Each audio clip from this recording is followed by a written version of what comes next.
雖然咧我知道燒鳥就係雞雜啦，但係始終你自己屋企個燒咧，你真係冇可能整到呢啲味嘅。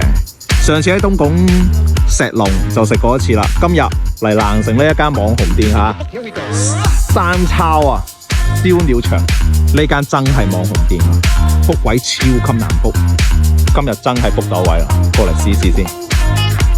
間嘢首先入去嘅話咧係要上2樓嘅，咁直接行樓梯啦上去2樓就係啦。點解間嘢叫山潮咧？其實就係3個潮汕人啦，調翻轉嚟講就係潮汕啊嘛，所以呢個名嘅寓意係好好嘅。睇得出咧呢度首先環境係好優美嘅，同埋咧食材係堅新鮮噶，絕對就唔係預製菜，所以你可以睇到呢邊燒嘅話係非常之用心。即係你睇住燒完即刻攞上嚟食，嗰種感覺係正到飛起。